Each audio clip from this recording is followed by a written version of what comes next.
Hey everyone, this is Rob, and this is Thaco Thoughts with Rob, episode 9. Today we're going to be talking about DM NPCs and The Lion, the Witch, and the Wardrobe, and how those two topics are connected. So let's start with the concept of DM NPCs.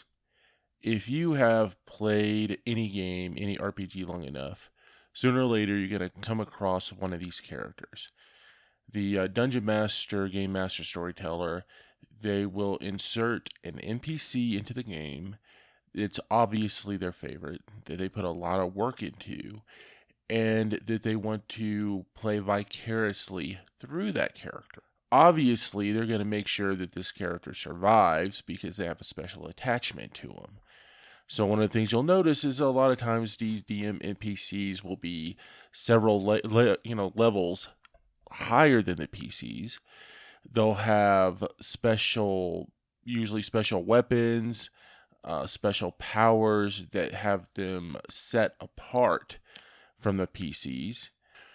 And of course, when the PCs get into trouble, the DM NPC will act as the ultimate cavalry that will come in and take out the bad guys for you, and they'll usually admonish you for being being fools or whatever.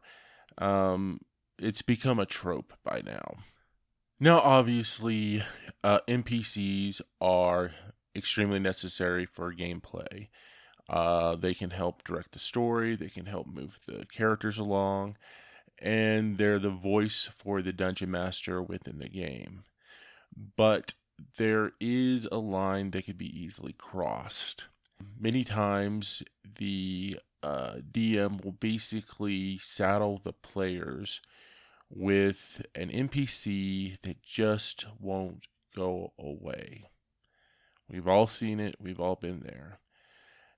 For whatever reason, maybe for some reason the NPC just rubs the players the wrong way. They don't want anything to do with the player. They're constantly constantly trying to get rid of the NPC, but the Dungeon Master just doesn't take the hint, and they keep on forcing this NPC on the players. So I'll just get it out of the way. If there is a character that you have as a Dungeon Master that you're overly attached to, that you consider your character, just stop. You have the entire world at your fingertips. You play every merchant, you play every knight, every villain, every street whore on the corner. You don't need a DM NPC. For one thing, it takes away the unbiased nature and the neutral nature of what the Dungeon Master is supposed to be. A DM NPC makes you, as a Dungeon Master, too invested in an NPC instead of being invested in the characters and the players who are supposed to be the point of the entire game. You need to step back and you need to examine how players are reacting to your NPCs. Are they embracing them? Are they eager to talk with them? Or is it a source of constant jibs and jabs at the NPC, constant abuse? That's one of the things you got to look for. Are the characters constantly abusing this NPC? Doing horrible things to them? And why is the NPC still hanging around? Because for some reason the Dungeon Master just feels it necessary for some reason for this NPC to hang around instead of just simply fading them out or putting them on the sidelines, making them available to the players when they want the NPC around, but not forcing that NPC on the players. Nobody likes that. It's so annoying as a player when you can't get rid of an NPC and who is always either interfering or trying to steal the spotlight. No one likes it. But there is always the exception to the rule, just like with everything else. Now, you can have an NPC that is kind of a comedic type relief character who has like this, strange rivalry with one of the PCs. And as long as it's played for laughs and it's on the lighthearted side, then yeah, keep the NPC around. But you have to be able to feel the pulse of the group as a whole. Is it just kind of one player kind of ribbon an NPC?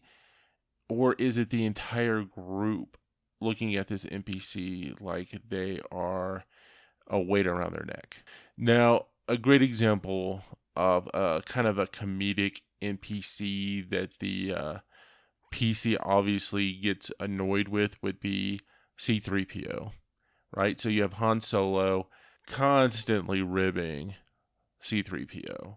It's like C3PO's around, he's available, he makes these annoying comments. And you always get the feeling that if it was up to Han Solo, he would probably had just spaced C3PO at the first opportunity. But obviously that would not have been popular with the rest of the party.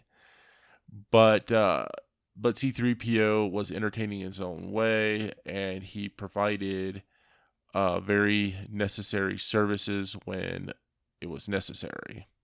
So like I said, there are exceptions to the rules, but you need to constantly monitor the pulse of the group as a whole, because there is that thin line that can be crossed from entertaining in an annoying way to out and out hate. And once you cross that line, there's really no going back. So now that we have established what a DM NPC is and where to draw the line on when PCs go from being helpful to the story and just being downright annoying, let's connect all of this to the classic book, The Lion, the Witch, and a Wardrobe by C.S. Lewis. Now, recently I decided to read the book. Obviously, I was familiar with the story from when I was a kid. I've seen the movies, and I've read little parts of the book, but I've never sat down and read the whole thing. And I decided, you know what, I'm going to read it, because one of the things that I do know is that him, C.S. Lewis, and J.R. Tolkien were friends in real life. But I also found out recently that Tolkien did not actually like The Lion, the Witch, and the Wardrobe. And I decided to read the book and try to find out or figure out why he didn't like the book. And I'm not sure if my reasons are the same as his, but I'm looking at this story from a kind of a role-playing point of view. The thing about it is that if this was an adventure, okay, if the children were your classic adventuring party, then Aslan is the ultimate DM NPC.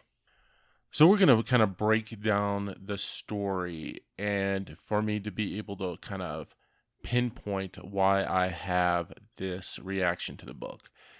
So for the few of you out there that have no idea what the Lion, the Witch, and the Wardrobe is, spoilers ahead. So first off, let's get something out of the way. The Lion, the Witch, and the Wardrobe was obviously written for children. It's an entertaining book, don't get me wrong. And there are actually there's actually a very graphic scene in this book that I'm surprised that he would put in a book for children. And that is, of course, the sacrificial ritual of Aslan by the witch.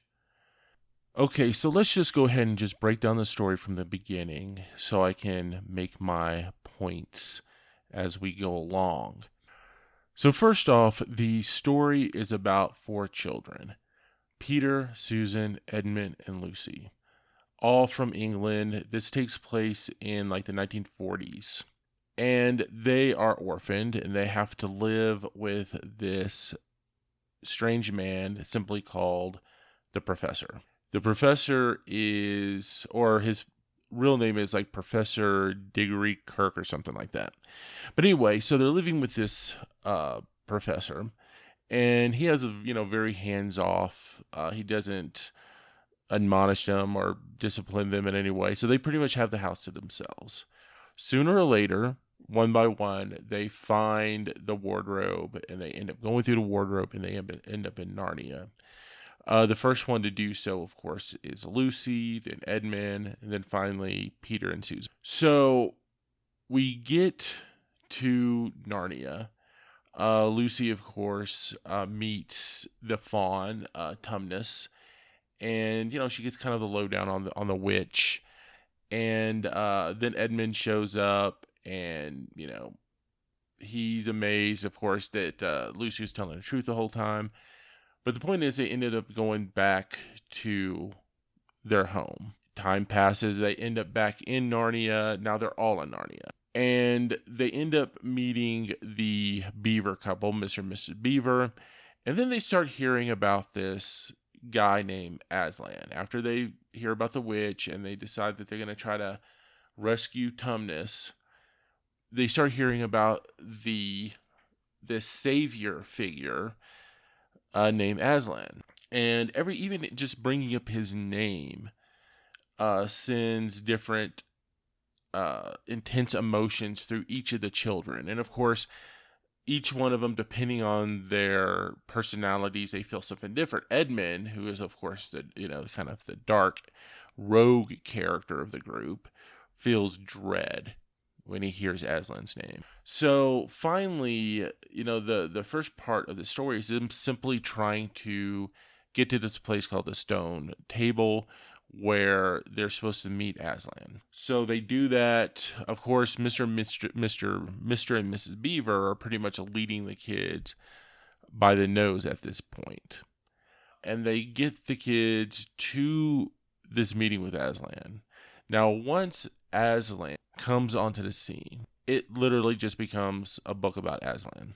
The children, for the most part, become just the audience for Aslan's exploits. Even the one time that the kids actually do something, and this is when Peter slew the wolf in one-on-one combat. He did that because Aslan told him to do that. He said, go over there and kill the wolf. And that's what Peter did. And then it became about Aslan sacrificing himself to keep Edmund out of trouble with the witch. It became about Aslan's sacrifice for the children. Then, like Lucy and Susan, of course, witness the rise of Aslan, and then Aslan going out and attacking the witch's castle, gathering an army, saving everyone, turning everybody that had been turned to stone back to flesh. And you have Susan and Lucy just watching this whole thing, going ooh and ah the whole time, right? Meanwhile, while this is going on, you had Peter and Edmund fighting for their lives in a battle against the witch's army. But they're not the focus. All of this is told off screen. Even the death of the witch happens off screen. That's what's so amazing. You have the main characters, Peter and Edmund, who become background detail against Aslan's story. And then you have Lucy and Susan just simply following Aslan around, watching him do all of these amazing things. So they finally get to the battle with the animal army. And it turns out, everything, it's like I said, the battle is told as like an afterthought, right? And this kind of like really annoyed me as a reader, but also if I was one of the players, if I was either Peter, Susan, Edmund, or Lucy, I would be like looking at this story and like looking at the dungeon master thinking, are you running a game? Or are you just like forcing us to live through your novel? Now, when you look at the the characters themselves. Out of the children, the most dynamic of the characters was, of course, Edmund, because he had the encounter with the witch at the beginning, which was a very actually interesting encounter. It was, I think, well written. There was some tension, stakes were established, the whole 9 yard. And Edmund was also the one that actually grew as a character in the story. But once more, in some ways, it became like a background detail to Aslan's own story. So in so many ways, the main characters, or the supposed main characters of this story, were powerless in so many ways. They were led around the nose. They were given things that they weren't really earned. Like, for example, all of a sudden, Santa Claus comes out of nowhere, gives them a bunch of gifts. What did they do to earn those gifts? Nothing. They just were given those gifts. Then, now, of course, you can say that, that's kind of a classic, classic trope right there. Hell, even in the classic Dungeons and Dragons cartoons, the main characters were given these magical weapons. So, of course. But from a different, like a story point of view, it all adds up to a whole lot of nothing. They were also just simply given and promised to be kings and queens of Narnia, simply because of a prophecy, being the sons of Adam and daughters of Eve. None of that was technically earned. It was just basically bestowed upon them. And then they were pretty much led around by the nose by Aslan. They were saved by Aslan. The main story elements that centered on the kids, like especially Peter and Edmund, were told off screen. And like I said, it's like Aslan was just the ultimate spotlight hog. Now, what I would have done if I was writing The Lion, the Witch, and the Wardrobe is, for one thing, it's like once Aslan was sacrificed, I would have stuck firmly to Peter and Edmund's story. I would have had them organizing the army on their own, realizing that Aslan is no longer around, and I would have stuck with that. And then later on, in a basically dramatic moment, I would have had, Aslan show up with Lucy and Susan in a dramatic moment.